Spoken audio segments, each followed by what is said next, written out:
Good evening. Welcome to the Metaverse. Welcome to the NFT 101 Showcase of Art Fair Philippines. I'm Tricky Lopa, co-founder of the fair. And before we begin, just a few reminders that we will have a Q&A session at the end of the talk. So we encourage everyone to please type in your questions and our moderator will read them at some point during the talk. Our NFT 101 Showcase is brought to you by our co-presenter, BPI, the Bank of the Philippine Islands. We'd also like to thank our education partners, the Ateneo Art Gallery, the Museum Foundation of the Philippines, and Art Review for the Talks program. Tonight, we continue with our series of talks and discussions on NFTs. We put this together specifically for Art Fair Philippines 2021, which we have focused on digital art. For those of you like me who have been assiduously reading through the Crypto 101 section of the website, artificial scarcity or scarcity has always come up in relation to NFTs. So I myself am eager to learn more all about this. And to help push the discussion along, we bring in our curator of the NFT 101 Showcase, Chris Fussner. If we can call in Chris so we can welcome him. Hi, everyone. Yes, Chris is the co-founder and director of Tropical Futures Institute, a multidisciplinary think tank based in Cebu. And actually, Chris has taken their programming to such art events as Art Dubai, Sea Focus, and of course, Art Fair Philippines. So I will leave Chris now to tell you more about himself and to introduce our speaker for tonight. Welcome, Chris, and thank you. Thanks, Tricky. Hey everyone, I'm Chris, founder of Tropical Futures Institute, and so we're a multidisciplinary think tank and studio engaging in cultural production and research related to things like residencies, parties, art and design shows, as well as representing artists at art fairs around the world. We've recently started to do some curation, co-curating a show at the National Gallery earlier this year, and co-curating this section of NFT of Art Fair Philippines. So thankfully, my trollish Instagram name, DJ Blockchain Algorithms, got Tricky to DM me several months back, leading me to rope in my co-curators Colin and Gabby. I was lurking in this Discord channel called Crypto PH, and this whole fair has been organized digitally through DMs and Telegram and WhatsApp chats. So it's been quite a journey. So I began in crypto in 2014, researching decentralized mesh networks, which then led me to Bitcoin. And 7 years later, I'm finally combining my cultural practice with my interest in crypto. So my participation in the NFT space is more of a translator and a macro ecosystem participant, observing and engaging in art, design, gaming, and finance in the space. So a little bit about the program. So the objective of Welcome to the Metaverse is to introduce as many different voices surrounding the NFT and crypto art landscape for us to get a better understanding of this nascent technology that has taken our world by storm. So we have voices from the crypto PH community, early Filipino crypto art adopters, as well as international veteran blockchain artists and art world voices exploring crypto art. So with the past few days of the program, we hope we've added to your existing knowledge, or if you're new to the space, we've created a more informed opinion. So we as collectors, organizers, curators, designers, art handlers, and patrons may engage in this new technology in a more responsible way. So NFTs are certainly in a bubble as the entire cryptocurrency market has run up over the last year, entering a potential super cycle. However, there are novel technological and sociological innovations embedded within all the hype, so that could have long-lasting implications after things cool down. So today, I have the pleasure of introducing Sam Hart. So Sam is a scientist, publisher, and artist living in Berlin. Prior to working full-time at the Interchain Foundation, a Web3 and blockchain company focused on building the Internet of Blockchains, he worked as a bioinformatician at the Sloan Kettering Institute on cancer genomics and cellular engineering. He is the founder and editor-in-chief of Avant.org, a distributed project space for research and practice, and a member of various influential creative collectives such as Other Internet and Cybernetics Library. He has exhibited and curated work at the Guggenheim, Ethereal Summit, and IBeam, and has lectured at MIT, Harvard, and Trust Berlin on subjects such as blockchain, decentralization, and Web3. So today, Sam will be sharing a rework of his 2018 lecture at MIT Media Lab titled Artificial Scarcity, as well as sharing his recent collaborative NFT art piece titled Kudzu Virus. Hey, what's up, Sam? Pleasure. Hey, Chris. Pleasure to be here with you. Yeah, thank you for inviting me. I'm very glad to be here and to share some work of mine. Yeah, as you mentioned, I think Chris encountered some lecture notes that from a talk I gave in 2018 and wanted to bring that into the fair. It was, at the time, it was a bit of a, it was a way for me to kind of feel out what blockchains could be as an art medium. And I kind of collated that and presented it to some students at the MIT Media Lab. And the context for me doing that, let me share my screen, I guess, before I get into this too much. Okay. That looks like the wrong. Yeah, this. I hope people can see that. And sorry. Yep. Yeah, it's visible. Present. There we go. Yeah. So the context for me doing that was I was running an artist publication, avant.org, online magazine, and this is the first time that I had really, I was kind of trying to grapple with like the history of magazines and the magazine itself presented artist projects, mostly a kind of intersection of art technology and politics, and cryptocurrencies, and the broader decentralized web was a particular interest. Ran through the magazine in a number of different ways. And as I was kind of reading about the history of artist publications, it really struck me that there were a lot of, there's a lot that could be drawn from the history of publication and the kind of the transition of the art object into a dematerialized object, and what was happening in the decentralized web and the nascent Bitcoin and cryptocurrency space. So that kind of idea really drew me, and I got involved quite early in the kind of blockchain art scene, really before NFTs existed, and before the kind of markets for crypto artwork existed as we know it. So yeah, Chris asked me to kind of reframe some of those lecture notes. It was really fun for me to go back to that lecture and just kind of see what's changed in the intervening years. I've shuffled it and kind of updated it and put in a few works that I think are kind of neat that have happened in that time. And then the last couple slides, I'm going to talk about a recent NFT work that I worked on collaboratively with Folia Gallery. So the original lecture, I was kind of like given the title of Artificial Scarcity, and then had to kind of like deconstruct like what that actually meant.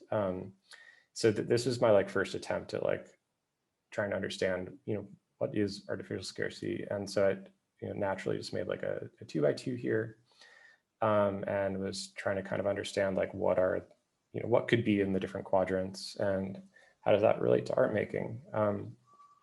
And yeah, kind of came to the conclusion that art really kind of takes all four quadrants here.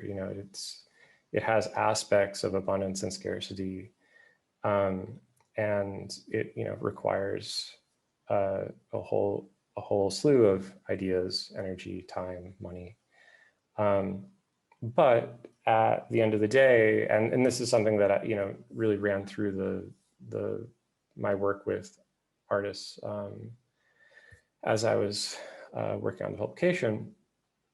There was just this kind of constant refrain of as kind of idealistic and creative as these projects may be, at the end of the day, artists need to make a living from their work, and so money has to kind of come into the equation at some point. So, well, obviously, blockchains have a lot to say about money, and as soon as you kind of enter the blockchain space, you're immediately kind of hit with the well, what is money really? And there's a kind of, I don't know, an initiation ceremony that one has to go through to okay, dissect what is money. And so this, I have a couple slides of just some terminology that is going to be familiar to some and maybe new to others. But yeah, these are the kind of 4 qualities of money that are often taught in a basic economics class.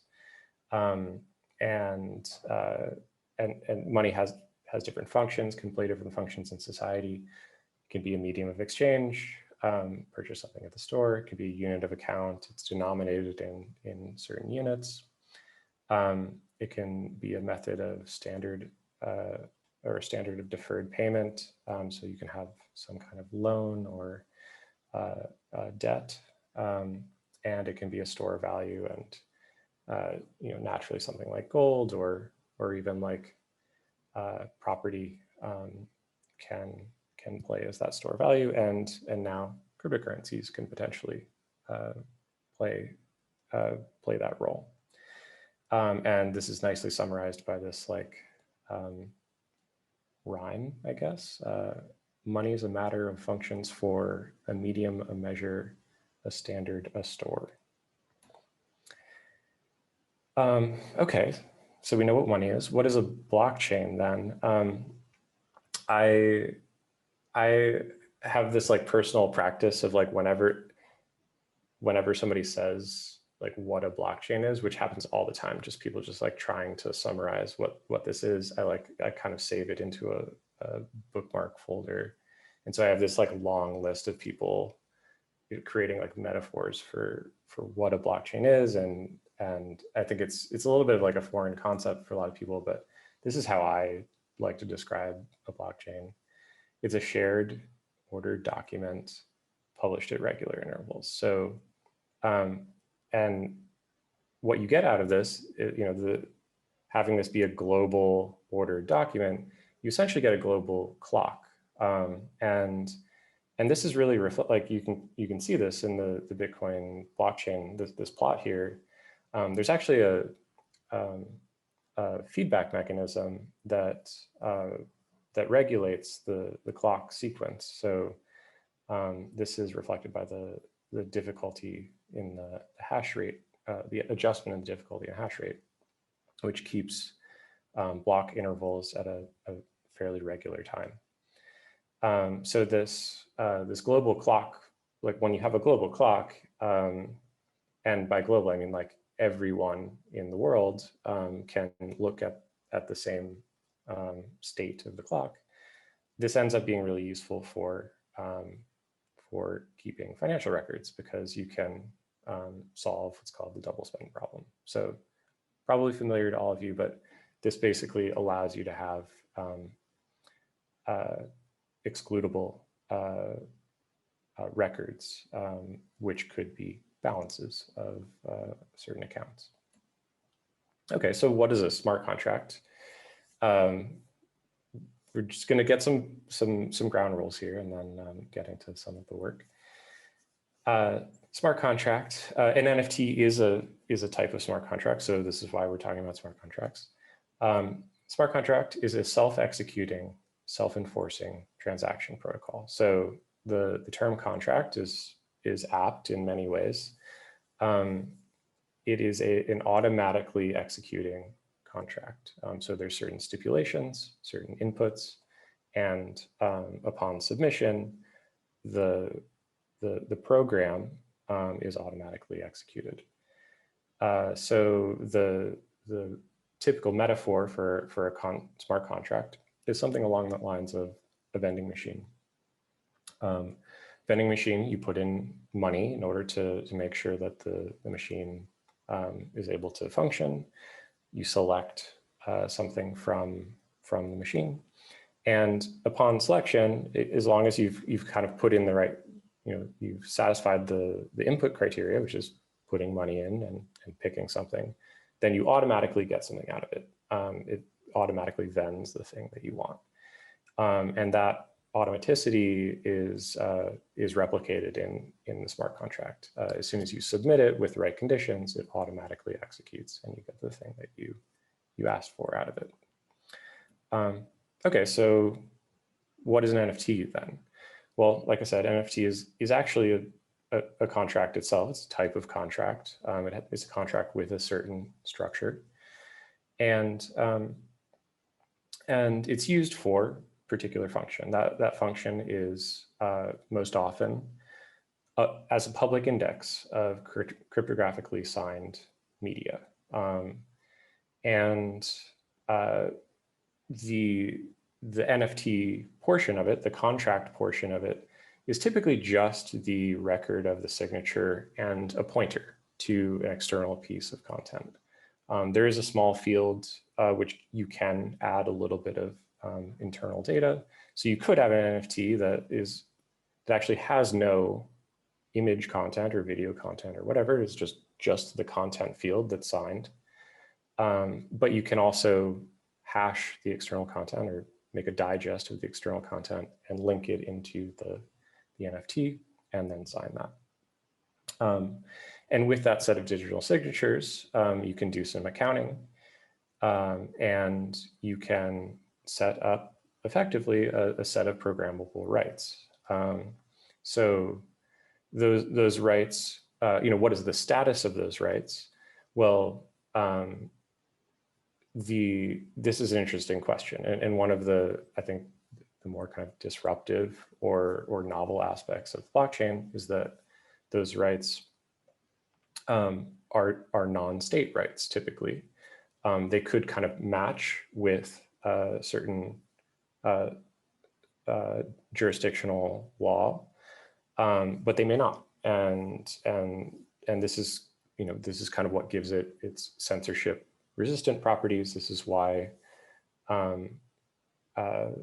people can hold Bitcoin in Iran or Venezuela and trade it cross-border without government oversight or without government intervention. So when it comes to NFTs, there is a kind of loose coupling of property rights. A piece of media could be signed by an artist, and in which case, or authored by an artist, and in which case the artist is kind of stipulating that they essentially putting their signature on the work and saying that this is the authentic copy. But you could also have forgeries. I mean, you could have someone, there's nothing to say that another person can't upload the exact same image and sign it. The signature just won't match from the original author. So some notion of identity of who the author is actually relatively important. And you're starting to see this kind of identity verification be an important aspect of various NFT platforms for this reason. You want to be able to tie the signature back to to the genuine artist author. We're going to see some interesting things play out when jurisdictional IP rights really start to kind of conflict with kind of transnational programmable rights. Okay, we know what NFTs are. What is art? this is just a really fun kind of thought experiment that I think illustrates like an important facet of art that a lot of people, either get intuitively or maybe they don't think about too much. But so set up here is someone wants to visit the Louvre to see the Mona Lisa, and they arrive right a couple minutes before closing, and they're told by the security guard that the painting has been completely incinerated that day. And at one end of the museum, there are ashes of the Mona Lisa in a pile on the ground. At the exact opposite end of the museum, there is a perfect replica of the Mona Lisa. Even experts can't distinguish the difference. So there's only time to visit one side of the museum or the other, and you're given a choice. You've never seen the Mona Lisa before. Which do you visit? The ashes on the ground or the Mona Lisa, a perfect replica of the Mona Lisa on the other side? And 80% of respondents said that they would rather see the ashes on the ground, which is really fascinating. And what does this tell us? Basically, when you kind of dig into this, it really means that the kind of cultural context and the emotional connection to the work is really important to what makes that work valuable. Yeah, this is kind of recapitulated. I think this is a common theme in the art world. Walter Benjamin has talked a lot about reproduction and the status of the art object, particularly his discussion of, or his terminology of aura, I think is really useful. And it has been deployed a fair bit in the kind of crypto art, like the nascent crypto art language, I guess. But the idea that you can create an original or an authentic copy in a digital space, it's useful to have this kind of concept of an aura, where you can say that the artist signing this thing gives it authenticity, gives it some status that is singular, and yeah, just the artist like really acknowledging or privileging that space and that kind of unique entry in the ledger becomes it kind of deems that an authentic work. And Walter Benjamin's framing of this was really kind of looking at it from the opposite direction. He was interested in the advent of mass production, so going from original objects to mass-produced objects, and whether there was a kind of change in status of the work in that way. Now we're kind of going in the other direction, where you can go from a digital image that is mass-produced down to an original that has a particular privileged status. Yeah, this is kind of continuation of that idea. When I was giving the original talk, I was kind of reading a bunch of McLuhan. McLuhan's Gutenberg Galaxy has a lot of like gems about the kind of advent of printed press and decentralization of language more broadly. Because the blockchain is kind of deployed, or the rhetoric around blockchain is often kind of coupled with some notion of decentralization. It's interesting to kind of look back at a time when the printing press was also kind of considered a mechanism of decentralization. It was a way to spread the word, and the written word to a larger audience, and it really the kind of argument here is that this is kind of tightly coupled to mechanisms of control and public consciousness. So the written word, it really kind of changed how people think, and it kind of created the inner monologue. It created a kind of standard by which people could kind of comprehend the world, and yeah, a common language that people could use together. I want to pause for a second and talk about two different types of art reproduction. There's this interesting book by Nelson Goodman that kind of distinguishes two types of original. One is characterized by something like a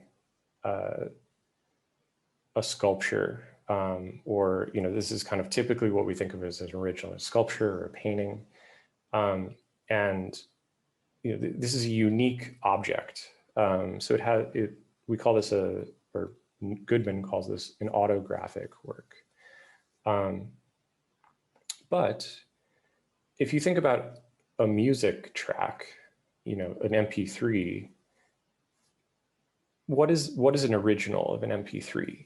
I mean, when I have an MP3 on my phone and I'm listening to it, I'm listening to the original. And when I listen to it on another device, I'm listening to it original.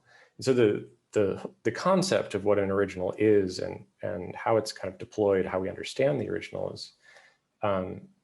is just different in this context. So kind of deems this an allographic work where the notational score can be reproduced. And so an ebook or a DVD or a book itself is an allographic work. And I think this is an important distinction, one that's kind of fun to apply to NFTs or cryptographic artworks, where they're kind of a photograph or a JPEG was really like an allographic work, and now it's kind of moving into the autographic mode. Okay, so I want to talk about resale rights a little bit. This is something this is something that it was not so interesting to artists and creators from a particular, like a specifically creative angle, but I think it is really one of the most potent and impactful parts of the digital art market. And it's important to understand the kind of status quo with artist rights and resale rights. There is something called droit de suite, which is a right granted to an artist or their heirs to receive a fee on resale of their art. So when I create an artwork and then sell it to someone else, the status quo is that or at least in the United States, is that I no longer have any right to royalties on secondary sales. And this causes situations where artists perhaps early in their career sell works, and then they get some notoriety, but then have no way of kind of closing the loop and making a living off of some of the work that they produced early in their life. There's a similar idea called first sale doctrine. This is kind of the US version of this. And yeah, legal limitation on the rights of copyright or trademark owners. So why is this interesting in the context of blockchains? Well, as I was saying before, blockchains really afford programmable rights. And so we'll see a couple examples of where So some interesting kind of use cases where artists are starting to experiment and kind of bend the rules a little bit or kind of recreate some of the systems that they really think are more equitable.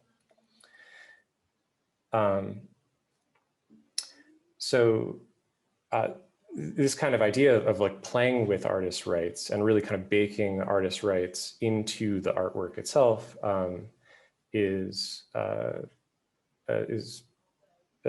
good example of this is Seth C Globe's Artist Reserve Rights Transfer and Sale Agreement. And the reason I bring this up is also because Seth C Globe is a kind of formative figure in the conceptual art movement and the artist publication. He really kind of was one of the early figures in transitioning the space of art display from the gallery into a published work. So I became like really fascinated with his practice. If you're able to, and I think this is particularly relevant for blockchain again, is that if you're able to kind of move the status of what is the original from one place to another, kind of augment that somehow, that can, I mean, that's really going to shift the type of work that's created, the art economies that spring up around that work. So anyway, the Artist Rights Transfer Agreement stipulated a 15% royalty on secondary sales, and there are only a couple artists that actually ended up using this work. Hans Haacke is maybe the most notable of them, but we're starting to see some of this crop up today. Again, this is a little bit about artist magazines. It kind of went into this already, but just want to note this one line. With its reliance on textual and photographic documentation, conceptual art ushered in a dramatically new set of exhibition practices that no longer revolved around the display of unique objects, but were instead based on the reproduced page. So, as I was saying before, this is this movement from works displayed in the gallery as kind of unique, the status of the work or the authenticity of the work was really like placed in the status of this one object, and the kind of innovation at that point was to decentralize the work, to make the original of an artwork within a mass-produced object. So, and this is where you get pop art, conceptual art. If you can make the original a work that you can create thousands of copies, and each is the original, just the way that you engage that work and the audience that you end up addressing becomes very different. And now we're seeing a kind of reversal in this, which is quite interesting. I wanted to bring up this point because I guess this is like one of my hopes for like where some of the crypto artwork and like NFT work could go. This is an early work by Hans Haacke where he's essentially creating a transaction ledger of New York City slum lords, and yeah, I mean, effectively looking at how they're disenfranchising the tenants. And I think there's like a kind of obvious mirror between the type of like forensics that one could do and like activist forensics that one could do at that time, and like how one could actually like deploy transaction ledgers like in order to afford additional rights to artists or disenfranchised individuals. So I think that there's there's obviously like surveillance is a double-edged sword, but I think there is some opportunity to really kind of bake in new distributions of wealth and ownership and rights with these kinds of systems.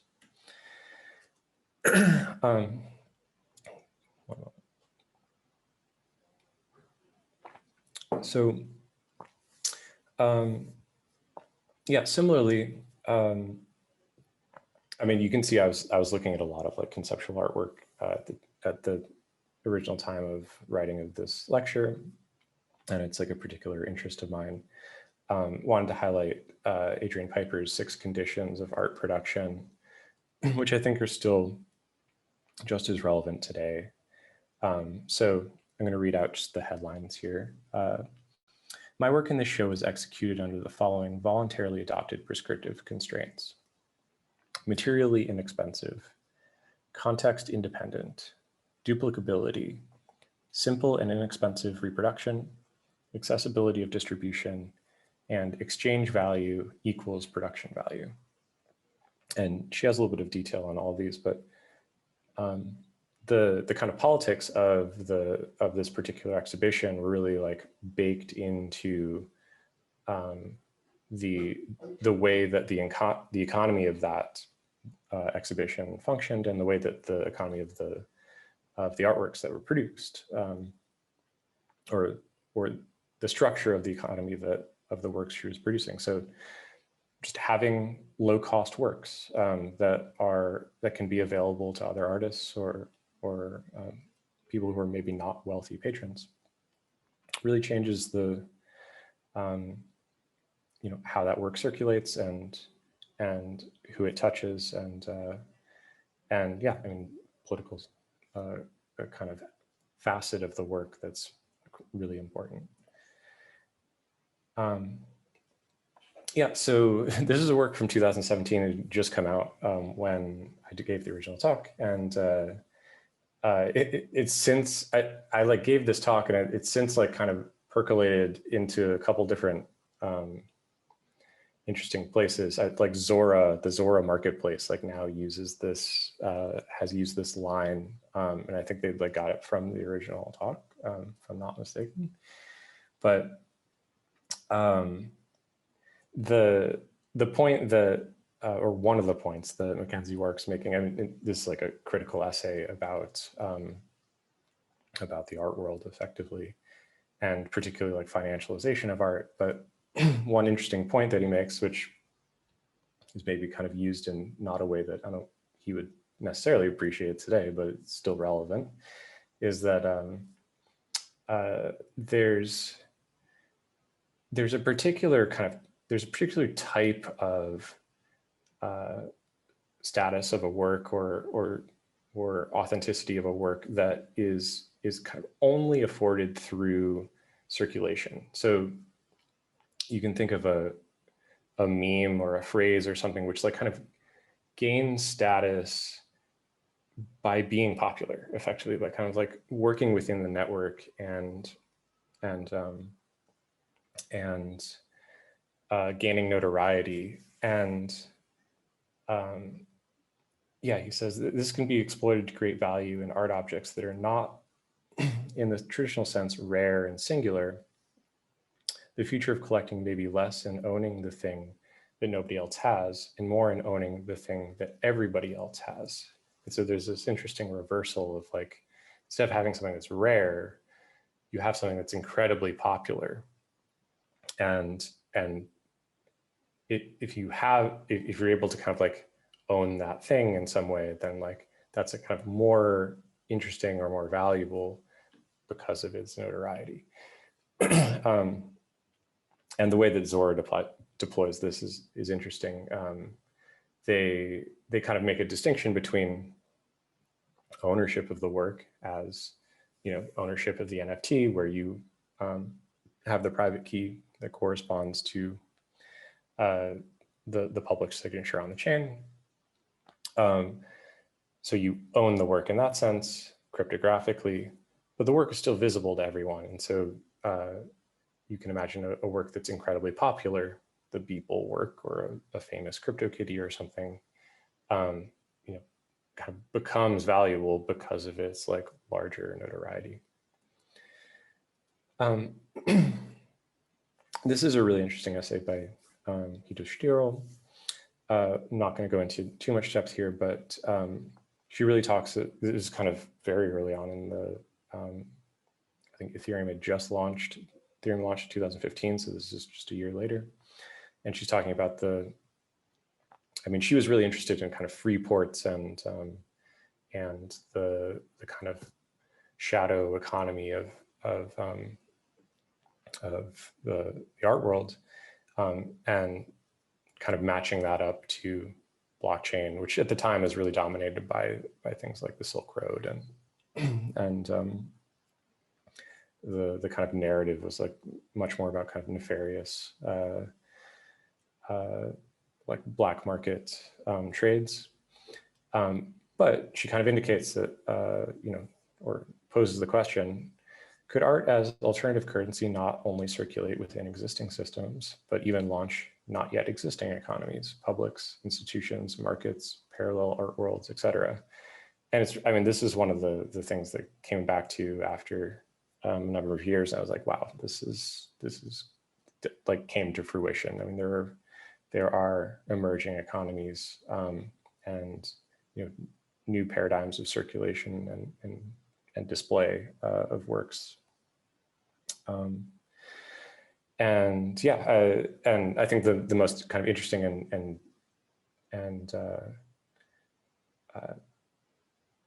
I don't know, the thing that we should kind of take from this is like there's an opportunity to really remake and think more closely about like what those economies, how they're structured, who they're serving, and you know what the artists and audience place in those economies are.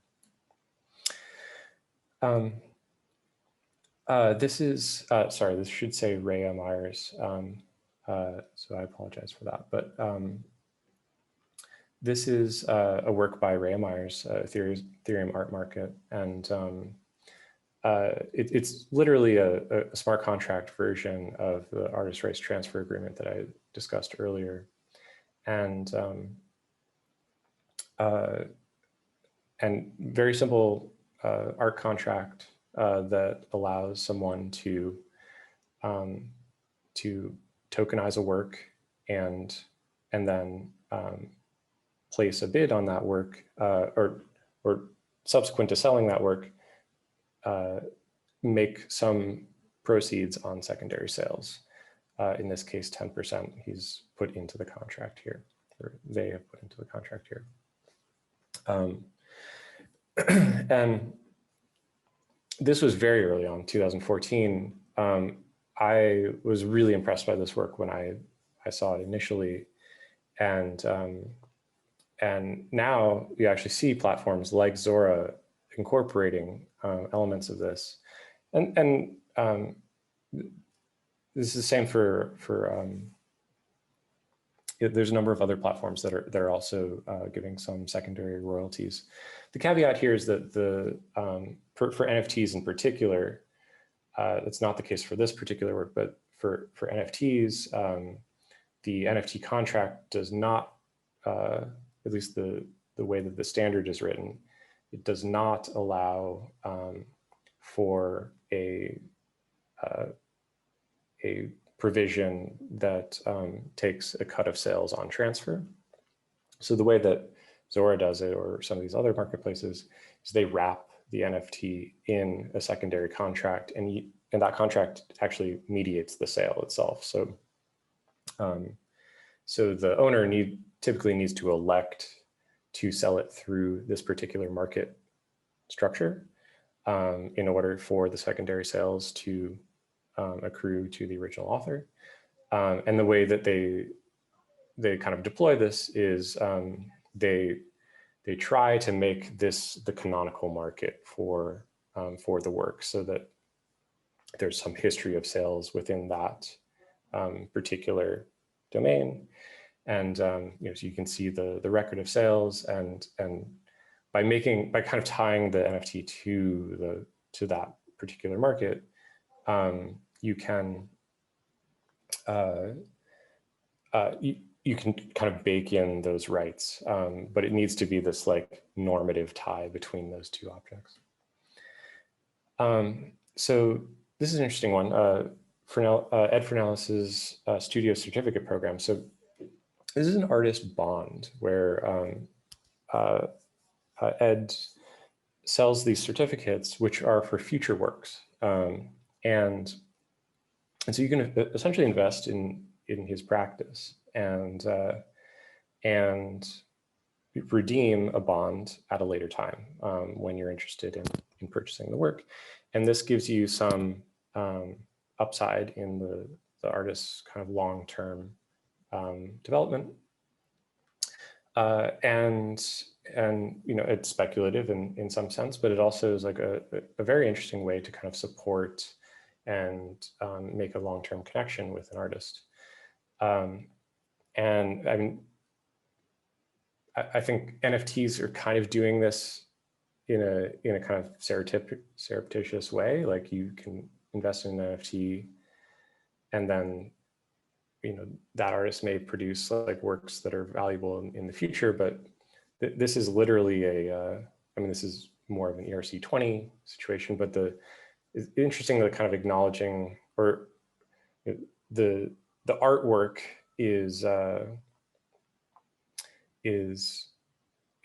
there's kind of a placeholder for the artwork, and I think that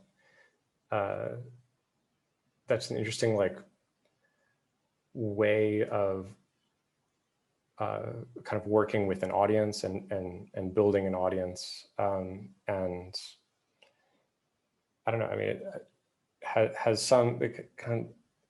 looks a little bit like crowdfunding in a way, but I think this is like a useful mechanism that's really starting to. I mean, this is 2018, but it's really starting to kind of become more prominent now.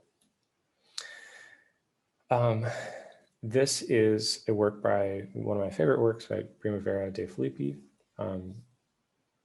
Plantoid, and so the way that Primavera frames this is Plantoid is a self-propagating organism, blockchain organism that kind of involves off-chain makers.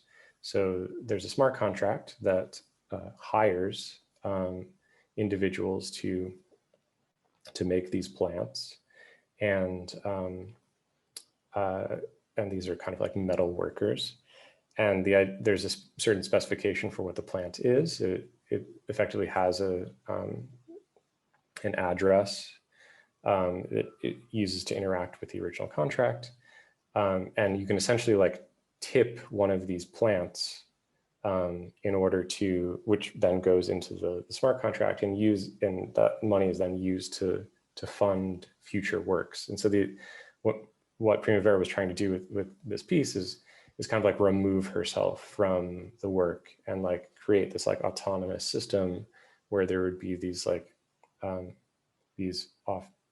set of actors that would both make and purchase and help reproduce the organism, and she treats these like her children, and it's a really kind of fascinating way to construct an art economic system, as well as a kind of self-reproducing life form. This is a work that by Lars Holdus. I worked very closely with him on this piece, and I actually have this in my house. So Lars minted 5,000 tokens, ERC-20 tokens, that would represent every single work that he will produce in his life. So each work has been tokenized, and if he doesn't make it to 5,000, then he doesn't make it to 5,000. And if he makes it to 5,000, then that's the end, I guess. Haven't gotten there yet. But for this particular work, I curated an exhibition, and we were kind of talking about what we could do. arrived at this project where, I mean, his practice uses a lot of kind of image processing. It's very kind of recursive methodology where he incorporates like old works, processes those, reprocesses them with different algorithms. And you can see some of the kind of information content. He also used, like, he sequenced his DNA and like put pieces of his DNA into the works. And for this piece, so used a bunch of this image processing, but also printed the private key corresponding to one of these tokens onto the surface of the work. And you can see just the edge of the private key here. And the idea is that to display this work publicly, you actually need to conceal the private key. Otherwise, the owner of the work, or anyone could be the owner. Basically, they could take the private key and then move it, or they could now be the owner of the work. So there's this nice tension that's set up where you may want to display the work, but you can, like, as the owner of the work, you can never actually fully display. You can never show the entire thing to anyone. So there's always this like just act of concealment that is kind of baked into any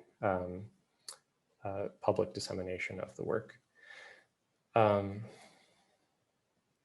Okay, now we're getting more into like NFT territory, and I've been talking for a while, so I'm going to get into like the final work in just a second. But these are like a couple of preliminary pieces that are important to me. Flower tokens is a very early NFT work, 2018. Notably, the CryptoKitties contract, which was one of the first.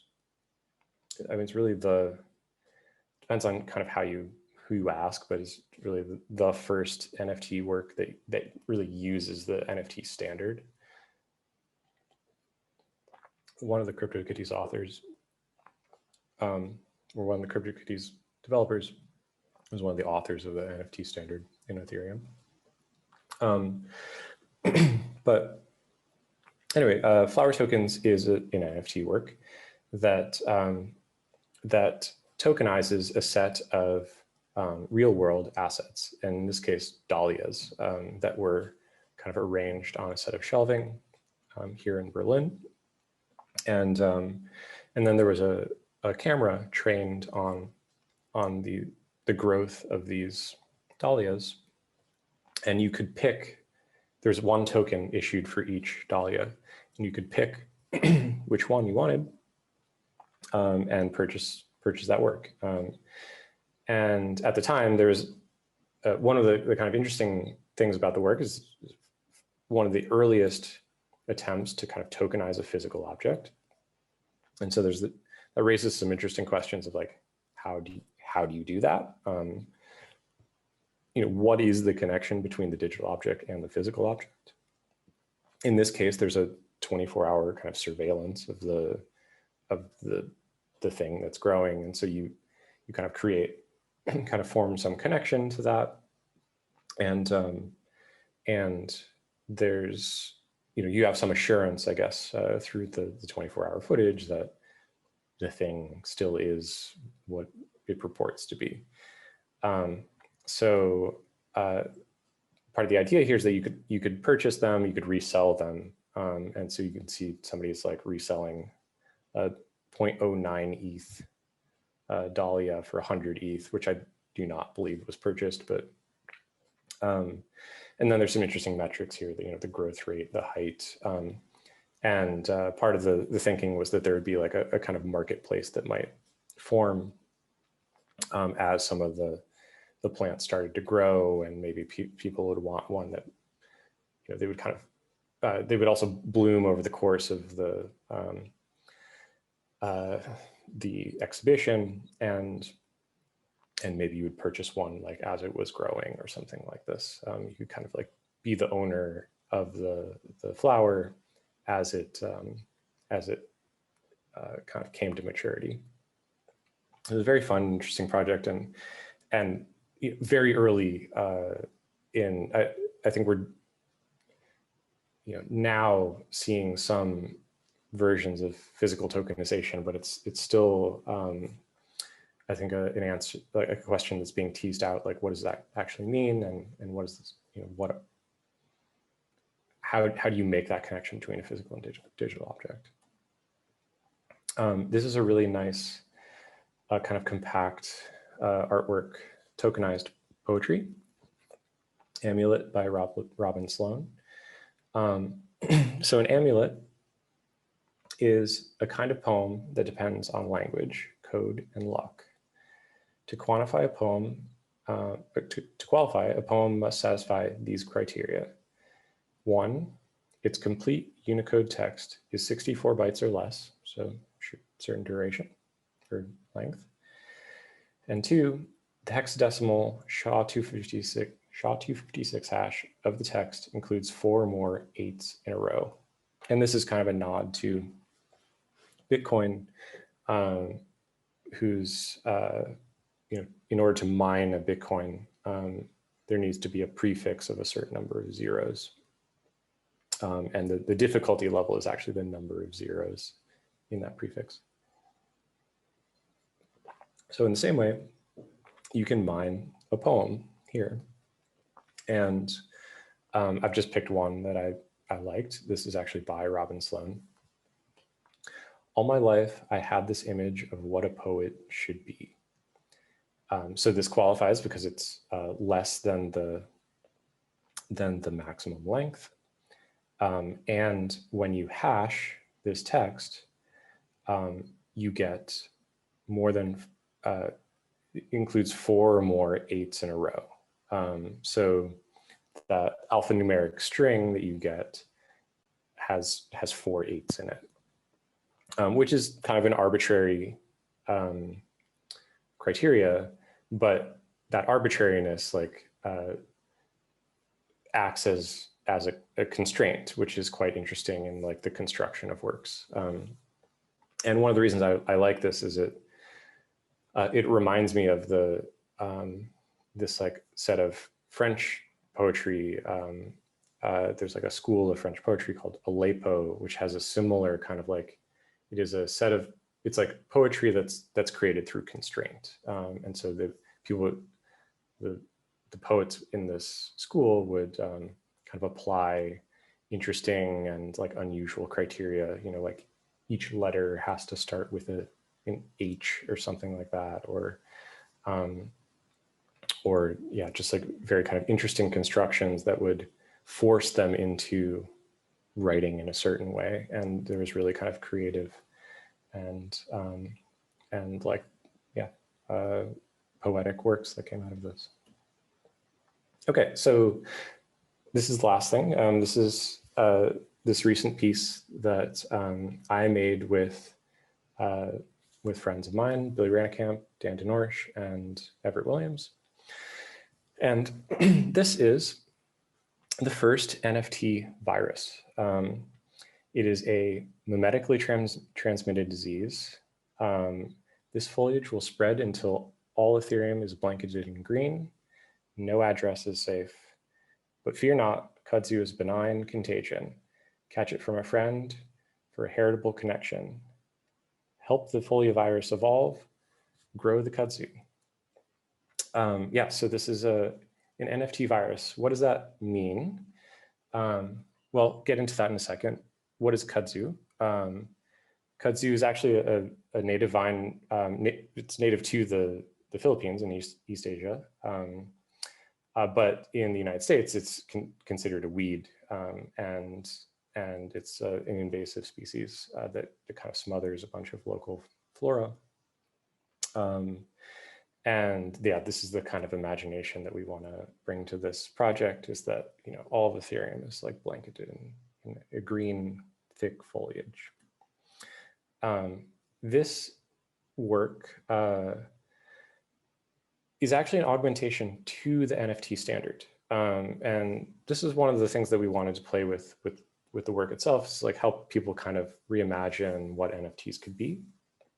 We actually alter the transfer function of the NFTs And we make it so that we kind of disable the original, and we make it so that upon hitting the transfer function, upon trying to transfer one of these NFTs, instead of transferring, what it does is it mints a new one to the new address, and then the old one stays in its current count. So you can't actually get rid of the Folio virus once you have it. You can only transmit it to others.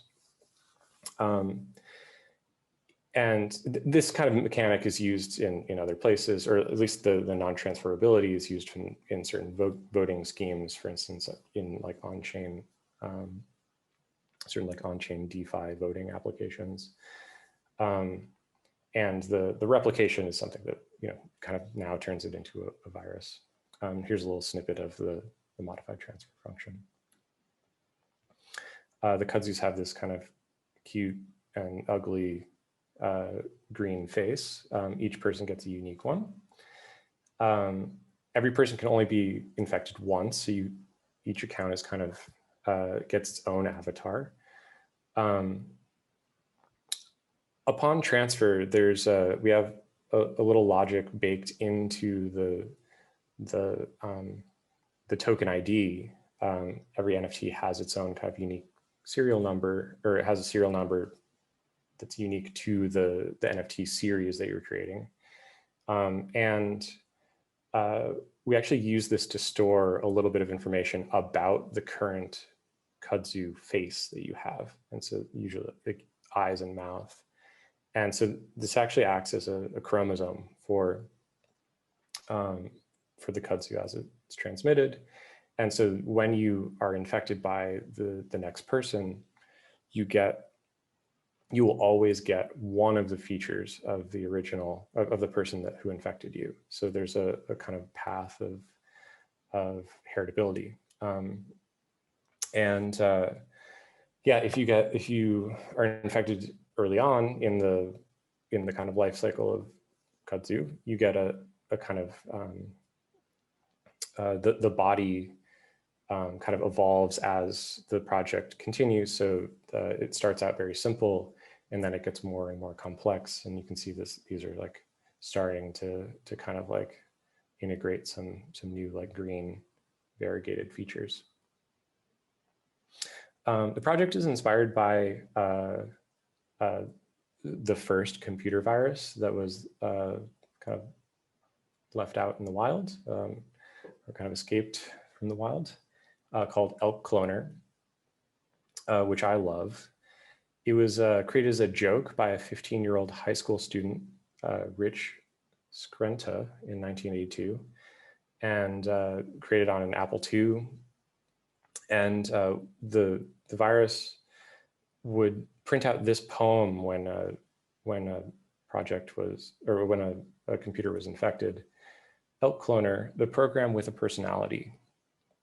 It will get on all your disks. It will infiltrate your chips. Yes, it's Cloner.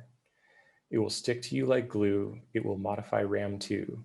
Send in the Cloner. So cute little poem, kind of benign computer virus, but obviously led to a whole kind of media format and distribution model of viral code. I also worked with the artist James Hoff a number of years ago on a set of viral paintings where we would actually like infect the paintings with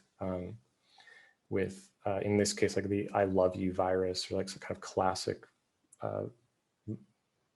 computer viruses, and yeah, I mean, use this as a technique to actually like generate interesting imagery. So I want to give a nod to James and a thanks, because he's obviously a big inspiration and someone whose work I really love. And this is Kudzu today. It's over 200 addresses. A friend and artist, Barak Arkan, made this graph for us that allows you to kind of trace the genealogy of Kudzu. Yeah, you can see there's some like major nodes here. This is the origin, the 0xFA, yeah, it's still spreading. And this is my last slide. If you happen to want a kudzu, you can purchase one here. This is a link to the OpenSea. I've put there's a small price that really just covers the like gas costs, because gas costs are pretty expensive. So you can just purchase one automatically from here if you want. There's also a bunch of people who've listed them on OpenSea, so you could purchase them from anybody else. Austin Griffith, who's a prominent Ethereum programmer, also created like a self-infection kind of system. I don't have the link here, but so there are a couple of ways to like get this. I think the easiest one is just kind of through OpenSea. And I told Chris that I would infect a couple people here if you, I don't know where the like chat is, but if there was a couple addresses that are thrown out, Ethereum addresses, then I can infect those. So that's my talk. Yeah, I guess I'll invite Chris back on, and we can say a few words about the piece or anything that was presented here. And you should ask questions in the chat. Thank you so much, Sam. That was awesome. Yeah, it was super great to be taken through, you know, a historical lead up, and then sharing your the kudzu piece at the end. I remember when I saw the kudzu piece, it was probably one of the few NFT artworks that really got me super excited when I saw it, just because of the design and how it functions, and that's why I also thought it was super important to mention your pre-blockchain past at Sloan, because of that the genetic design decision in the NFT artwork piece. And oh, by the way, so you used the I Love You virus for the James Hoff artwork? We use a couple different ones, but Okay, yeah, the I Love You virus was like a fun one. And I mean, James' work is really incredible, and definitely recommend all of you check it out. But he kind of like works the like each virus's you know, specific like behavior and like creates a kind of like narrative and story around how the work's produced, and kind of like some of the uses that to kind of like work back into the imagery. So yeah, it's really lovely stuff. Like one of the things I wanted to ask is more about your I guess opinion and observation regarding the type of blockchain work being made now. Like it seems like earlier work was more fantastical and speculative in terms of the conceptual framework of the work being made and produced, versus the current moment where everything seems very literal in the actual execution of the work. Mm-hmm. So I just wanted to hear your thoughts on that observation, if you also share. Yeah, I have definitely like watched the NFT, I don't know, the like prominence of NFTs come about, and it's been kind of a curious like run up, because yeah, I mean, when I started, NFTs didn't exist. I actually made a work that was an ERC20 token, the fungible token that was like, I just made a ERC20 that was like a single, it just had one ERC20, like it had a circulating supply of one, which effectively is an NFT, like before. So I did that like before the NFT standard exists, just as like a way to kind of play around with like, what is this, even if it, yeah, what is this like when you reduce it to this kind of like, you know, useless, I guess, thing. And I was like, oh, it like kind of turns into an art object. So I was kind of like playing, people were like playing with this and kind of iterating on the format leading up to NFTs, or the creation of the standard. And Yeah, I think that NFTs are one of many forms that we'll see. I do think it's a bit of a least common denominator in some respects, where like they're simple, and I think that that's like a really that's like advantageous for a lot of reasons. They can be they can be standardized relatively easily, so you can create marketplaces in a pretty simple way. Conceptually, I think they are kind of compact. Like you can kind of understand them as an art object. Like this is the painting or the image or something, and like this is my ownership of it. Whereas even the kudzu virus is like, you know, it's kind of about challenging that to some extent. Like, what is the original? Like, you know, what? And I think it's interesting for that reason, but it's also like inherently like a little bit more difficult to standardize and to like to kind of mass or to have that like kind of broad-based understanding of how it functions and like how it operates as a work. And just that like sole ownership, like I have it and I give it to you. There's just something like very ergonomic about that, I guess. But I think that there will be like lots of different forms, and NFTs are like very loud right now. There's like a lot going on there, but there is other stuff happening. You just have to kind of like sift through and see it if that's the kind of work that you're interested in. The next question, which will segue into an audience question, is you know, the idea of DAOs as artworks. And I mean, right now we're seeing a lot of DAOs as a form of group collecting, perhaps. But you know, a lot of these are like the TerraZero DAO and the Plantoid DAO that you had mentioned. At least I think it sort of draws this beautiful like near future sci-fi or current sci-fi sort of scenario where we're interacting with this you know, autonomous sort of intelligence governed by code. And I guess like, do you think we'll see like a rise of DAO based artwork or like outside definitely. of, yeah. I mean, I would also call kudzu a DAO. Like it's, I guess my definition of DAO is like a little bit different than maybe some. Like ultimately, it's an artist community. I mean, in the context of art DAOs, it's an artist community, and you know, I think there's something really attractive about the idea of like addressing an audience and bringing that audience like into the work. And I mean, this is like, you know, goes back to like relational aesthetics, for instance, in the kind of contemporary art world. Like these are works that directly engage viewers as participants in the production of the work. You know, by entering into the space, you are interacting with the work and becoming a part of it. And yeah, there's something like very natural about that, where, you know, the owners of certain NFTs, I mean, in the kudzu case, it's like anybody who's infected is like part of a community now and like permanently part of that community.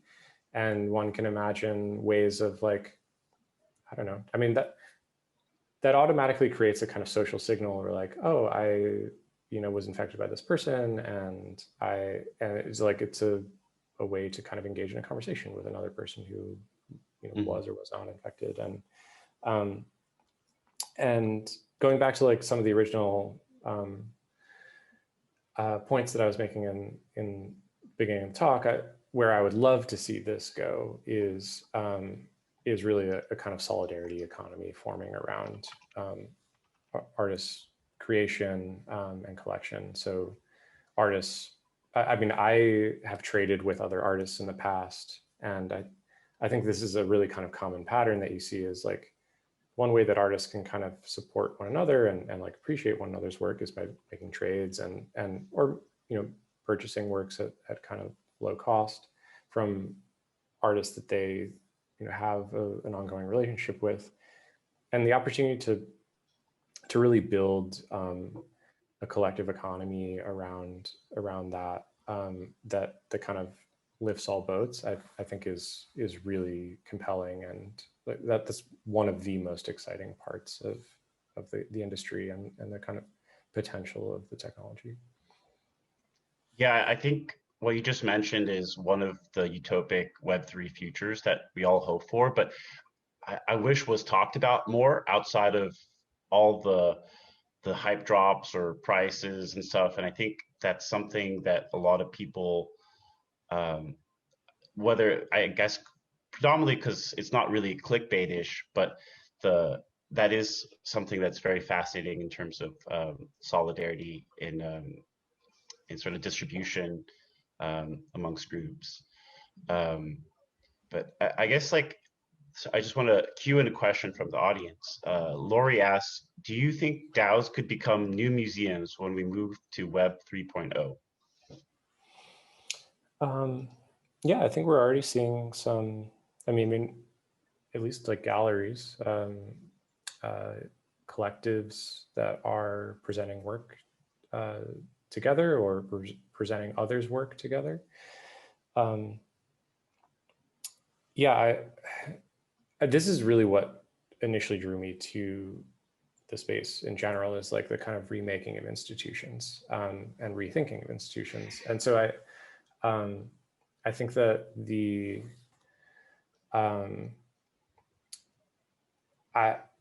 I think that format makes a lot of sense. I would also encourage people to like think more radically about like what an institution means in the context of, you know, a multinational, pseudonymous, like censorship resistant platform. Like I think there's a lot of room for, just remaking and focusing more on artist equity. And I mean, there's obviously like ways that this could go wrong as well, but like there's a real opportunity to recreate like spaces of display and the circulation of various works, how money and finance is integrated into those works. Yeah, no, I guess like when you say that, I hear sort of like the image that comes to mind is a little bit more of a distributed sort of network that engages in this institution. It's a little bit more flatter than like a straight pyramid, or in some cases just like a straight line for some of these institutions. So we have another question that that relates to your response from an anon. Replacing bricks and mortar institutions as decentralized discursive social institutions with subscription-based models, ? Right. I mean, that's like the outline of a question. I'll try to answer something from that. I mean, there's something there, like and this is something I brought up in some of the early slides of the talk, like we've seen this before, like the narrative of like replacing the bricks and mortar institution. And this was the advent of artist publishing and conceptual art, like the artist magazine, effectively. Like the idea is that the idea of the artist publication. And so, I mean, yeah, the idea of the artist publication as a space of exhibition was novel at the time. And like the narrative around that was, let's decentralize the art gallery and move the kind of privileged space of visitation and exhibition from a bricks and mortar site to a distributed platform where anyone could encounter the original work. I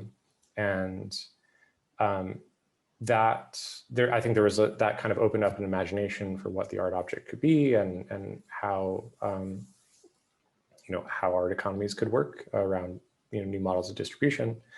It didn't necessarily work out exactly how people anticipated, but it certainly did change the landscape of art making and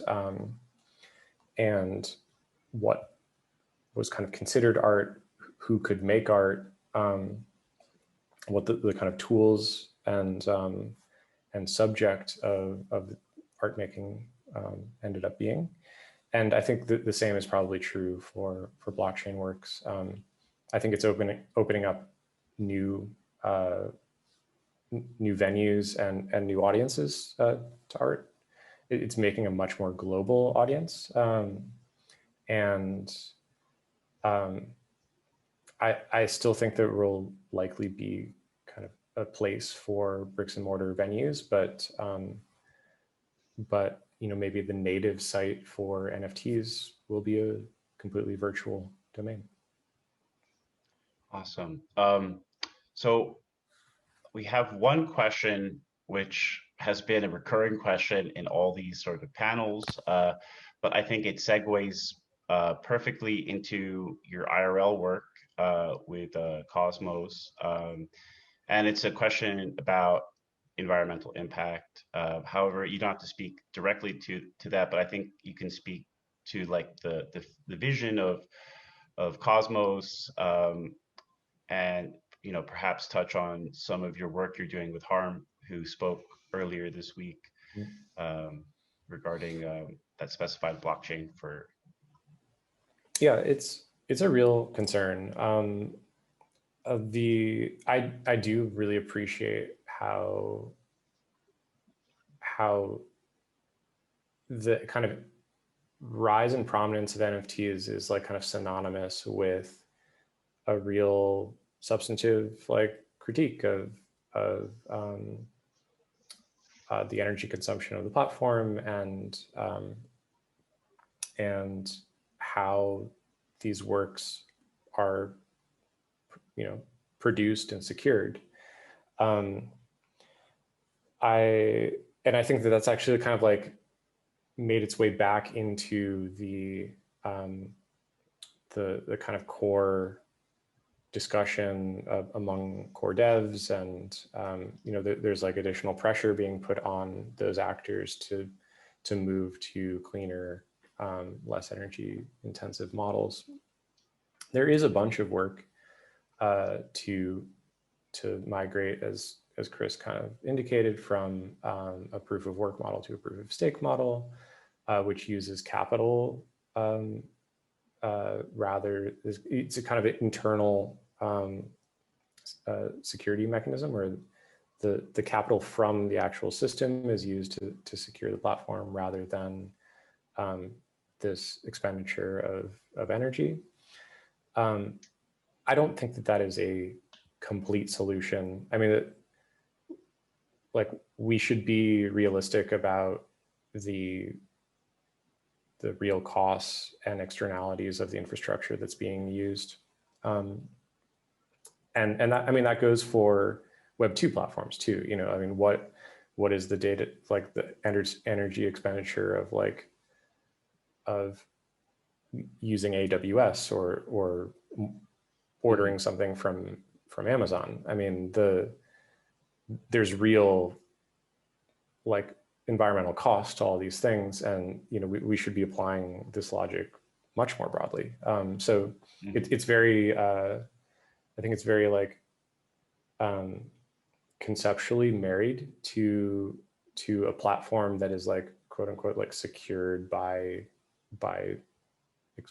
wasted expenditure of energy.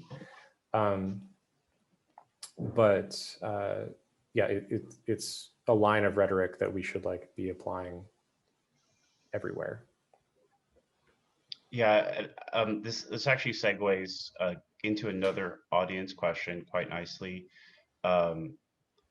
which is sort of touching on gatekeeping. So, but the attendee, the anon asks, but aren't digitized spaces as gatekept as usual museums, knowing that the people who purchase NFTs are those with access to the internet who can purchase with gas fees and so on? Yeah.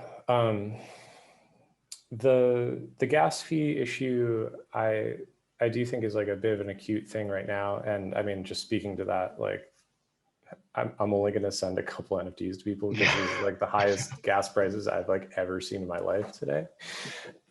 So yeah, it kind of limits like what I can do, but I'll try to send it to a couple of people. Yeah, it's a real issue. This is going to be alleviated with some of the like upcoming like layer 2 solutions and like alternative blockchains. I work on a project that does, you know, would solve some of these issues and will solve some of these issues when it kind of is rolled out fully. So yeah, this is something that's like now an issue, but I imagine will be less of an issue in the near future. But that doesn't, there is still like opportunities for gatekeeping, like absolutely. There's still an insider economy to the art world and to the crypto art world and to the crypto world. And just because you can create a more kind of equitable art economy doesn't mean that people are going to do that necessarily. And so, you know, the burden is on artists and the creators of these platforms to like really bake that in.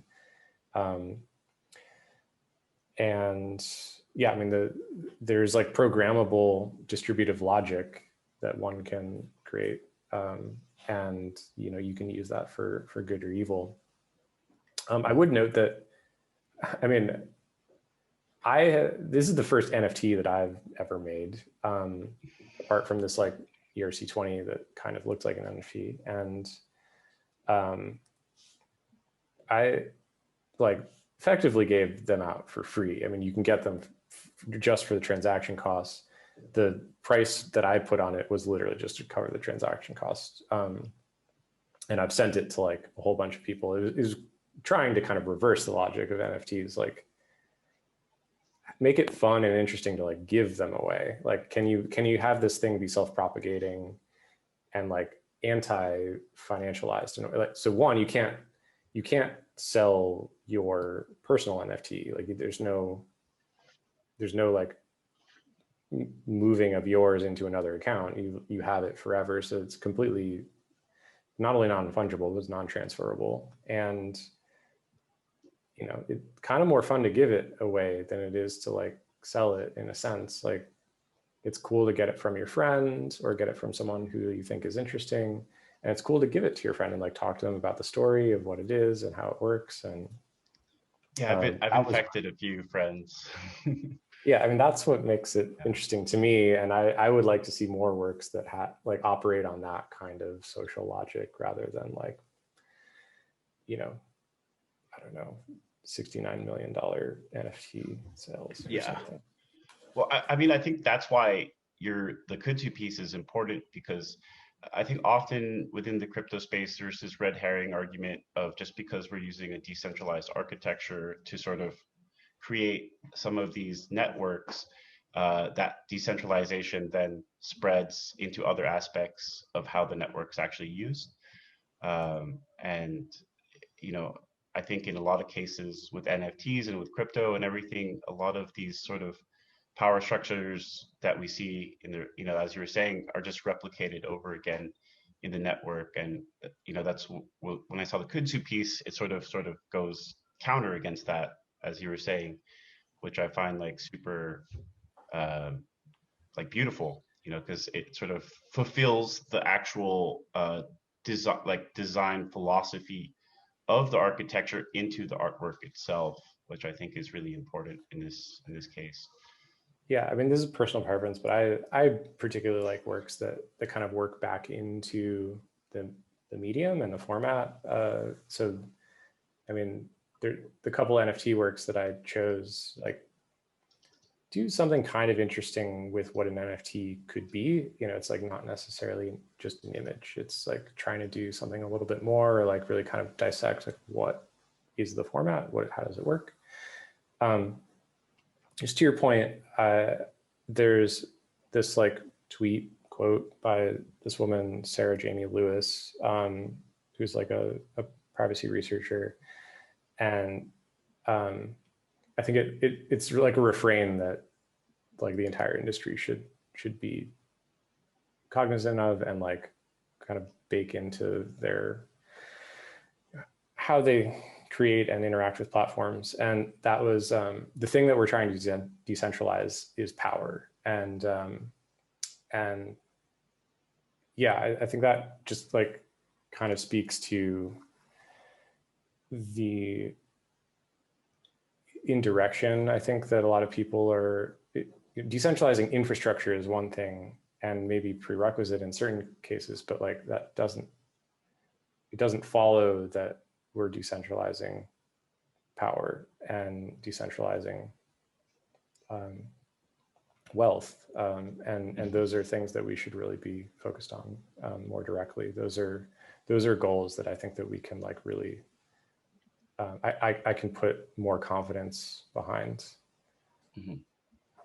I feel like, you know, I sorry to keep looping in your real life work, but I feel like that's also what you're working on at Cosmos in terms of the actual, you know, architecture of the chains and having them be their own sort of community chain sort of networks. Like Art Fair Philippines could create their own sort of chain and have their own NFT platform on it. Could you speak a little bit more to that? Yeah, happy to. So I worked at the Interchain Foundation, which is kind of a steward of the Cosmos blockchain project. Cosmos is actually, it's not a single chain, it's like a network of chains. And so there's like hundreds of chains now, and we imagine there might be like thousands or millions of chains at some point. We're getting a time check here. Oh yeah, we're getting, yeah, I guess I'll just last finish question. this and then we can wrap. Yeah, and the author or one of the founders of the project, Ethan Buckman, one of the reasons that he was interested in this was to make a platform for creation of like local currencies. That was a real focus of his, as a way to have communities be able to have like kind of more precise control over their economic interactions. There's been a lot of research and evidence to suggest that you know, a physically, geographically local community can really steward their resources more effectively and really generate a kind of local prosperity with a kind of like non-extractive economy, and that this can like be a kind of complementary economy to a global one, that like the interaction of these things can really have like interesting synergies and create like local supply chains that are like way more environmentally friendly, and so that's kind of translated into the current vision. There's a bunch of chains that are now in production, and we have some initiatives like working with local currency advocates to actually like instantiate these things. Yeah, and one of the ways that I kind of explain this to others is like, I was really enamored by the idea of like a platform cooperative, which is effectively a community, a digital community that owns their own platform and kind of like creates an internal economy and a set of equity that that kind of is matched with how that economy functions and how that community thinks that equity should be allocated. And similarly, there's like a self-governing, that idea of self-governance really has the opportunity to enable like more equitable a distribution of resources and a kind of like internally bootstrapped, you know, local economy. Yeah, I mean that's definitely one of the futures that also brought me into the cryptocurrency space in terms of having these sort of localized economies that might work off microgrids, that would work off localized supply chains, and you have this sort of counter extractive, yeah. And it's something that's really, I try to keep reminding myself in the crypto space. But on that note, it's hard to pick that out from the noise, but offline we should talk about that at some point soon. For sure. On that note, thank you so much, Sam. It was awesome talk and learned a lot. I would like to bring Tricky back on and to close out the talk and session and introduce the next talk. Yeah, thank you so much, Sam and Chris. Sam, my gosh, thank you for all that work you did for that presentation. It would be interesting to listen to your offline talk, continuing this, but thank you very much. Everybody, just to let you know, it's 7:30 a.m. where Chris is in New York, and it's not yet lunchtime where Sam is in Berlin. So appreciate you guys taking the time to talk to our audience here. Before we go, we need to pause for a photo. We need to pose for a photo. So please, can somebody count for us, please? Therese, someone? Okay. I got it, Tricky. Okay, go. 1, 2, 3. One more. 1, 2, 3. Thank you. Okay, thank you very much. Again, thanks a lot, Chris and Sam. Really appreciate it. Thank you, audience, for tuning in. I think you're going to get your kudzu in the next weeks, right? Yeah. I'll try to send as many as I can. All right. Once again, thank you to our education partners, the Ateneo Art Gallery, Museum Foundation of the Philippines, and Art Review. And please tune in tomorrow. We have a whole day full of talks, beginning with a tour of studios of 6 Baguio artists. That should be exciting. Thank you very much, and see you again tomorrow.